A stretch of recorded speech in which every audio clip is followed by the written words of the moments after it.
Welcome to Michelle's Making. Hope you're ready for coffee, crafts, cookies, and cocktails. Let's get going. Welcome and welcome back to those of you who are returning. I hope you've subscribed already. Give this video a thumbs up, share with your family and friends, and help the channel grow. Don't forget to leave me a comment and let me know what you'd like to see. Today we're celebrating Decency Day, a day we should celebrate every day, right? Underground America, Dance Like a Chicken Day. If you've been to a wedding, you've probably done the chicken dance, so let's dance like a chicken today. And it's Buttermilk Biscuit Day. Oh my gosh, I love buttermilk biscuits.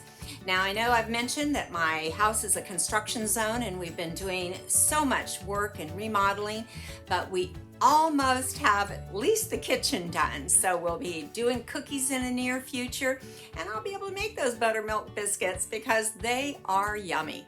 Today our creamer is French vanilla creamer, my favorite. I go back to it all the time. But we're going to enjoy some coffee, make it a great day, and get to crafting. Our first craft is a changeable sign. And for this, I tried a new technique that I hadn't tried before.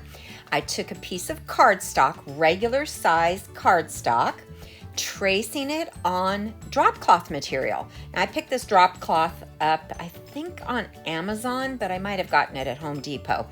You can get it at the home stores or order it online, but just regular drop cloth material, cut to exactly the size of the cardstock.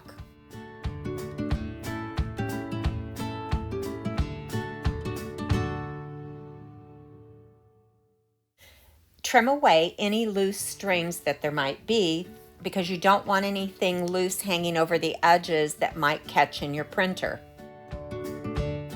The material itself won't feed through the printer. That's why you attach it to cardstock. I tried a glue stick at first. I thought this would work because it'd be very easy to separate once it was done, but it actually didn't hold at all. So that's the great thing about crafting and watching others craft. You can figure out what works and what doesn't. And I ended up taping the edges, the top and bottom edges, to the cardstock. You just have to be careful that there's no tape sticky parts sticking out on the edges that might catch in your printer. Be sure to stand near your printer while it's printing in case it jams. I had to give it a little push to get it started, but once it started feeding, it went through well. I was so excited to see how well this printed. It's a new technique to use in future crafts. I used a design out of my Cricut design space. That's why there's a black line outlining the design. That's for the registration marks when you're going to print and cut.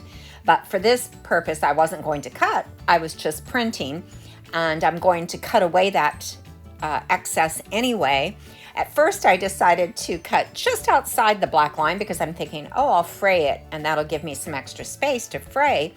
But in reality, when I started fraying, you could still see the black line. Again, learn from my mistakes. So I started fraying, and then I realized you could still see the black line. So I trimmed it up a little bit more and trimmed it to just inside the black line, and then I continued fraying.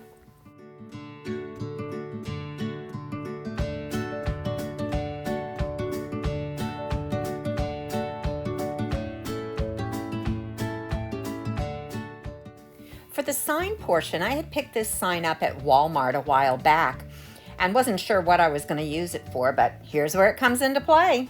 It's going to work perfect for this. I began by giving the sign 2 coats of the Rust-Oleum chalk paint in linen white, and of course using my heat gun to speed up the drying process because you know I'm impatient waiting for things to dry.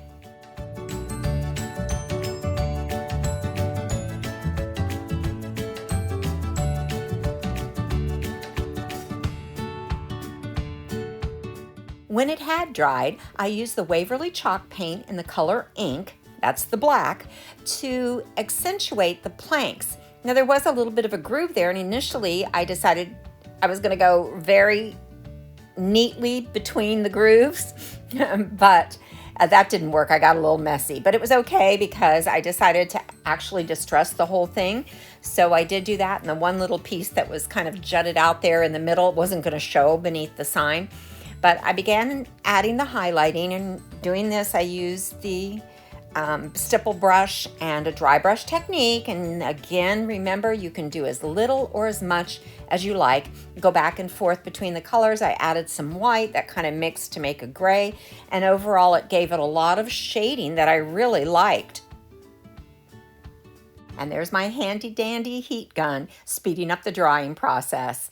And I just added a little more coloring back and forth between the black and the white till I got the dimension that I liked.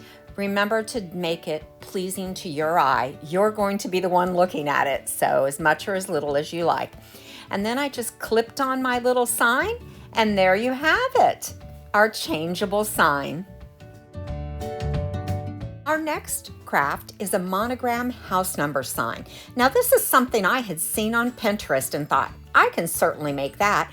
I picked up the letter B at Hobby Lobby when it was on sale, so I paid half price for it, which was a pretty good deal because it's a fairly well-made letter and it had a place on the back for the hooks. Our last name initial is B, so I was going to make this to hang out in the front of my house. I began by giving it a couple of coats of the Rust-Oleum 2X paint in heirloom white, and then I also gave it a clear coat to seal it up. And I trimmed up my flower picks that I had gotten at Dollar Tree and my boxwood that I picked up at Walmart. I actually pulled the ends of the boxwood off, so I wasn't going to use the stem at all, and then cut the stem of the flower short. I ended up cutting it even shorter before I glued it onto the sign. But I arranged it in a manner that I found pleasing, and then I glued everything down. Now, when you're gluing things down for this type of thing, you want to start from what is going to be the back of your arrangement and bring it, working forward. So I started by adhering the boxwood with hot glue, and then I put the grass sprigs in. Now, I wanted them to be shorter, but I felt it was easier to glue them down and then trim them than it would have been if I had trimmed them first. I would have had a lot of loose ends and probably battled with it for a while. And next I added the flowers. I had a couple of flowers and some boxwood pieces that I was going to put down in the other corner of the bee. As you see here, I had arranged them, so then I began to hot glue them down.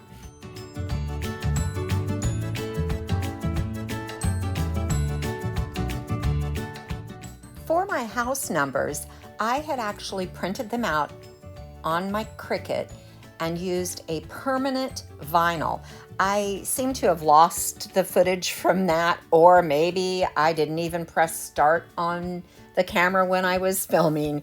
But regardless, I printed them out, weeded it out, and transferred them over to the sign.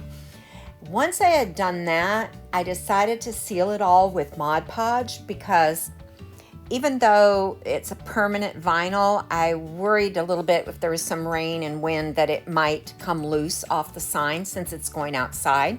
So I actually Mod Podged all of the exposed wood there because I wanted the finish to be consistent. I was afraid it might be a little shiny if I just did it over the number area. But there you have it, our monogram house number sign. And guess what it's time for? An adult beverage. So let's enjoy a delicious Waterberry Martini. Of course, we're going to build it over crushed ice using Chambord, vodka, watermelon liqueur, and triple sec. The complete recipe will be in the description. You add all the liquors to the shaker over crushed ice and shake, shake, shake, and pour it into your chilled glass. Whenever you serve a drink without ice, it's always a great idea to chill your glass beforehand, just using crushed ice and water. But there you have our delicious Waterberry Martini. The only thing left is to enjoy. Well, folks, that's it for another week. Thank you for sticking with me. I do appreciate it. I hope you've enjoyed what you've seen. Give it a thumbs up. Be sure and comment and let me know the things that you would like to see, or maybe something you'd like to see me make. Challenge me, I'm up for it. But anyway, we're gonna make it a great week. Take time to stop and smell the coffee, and I'll see you next Friday.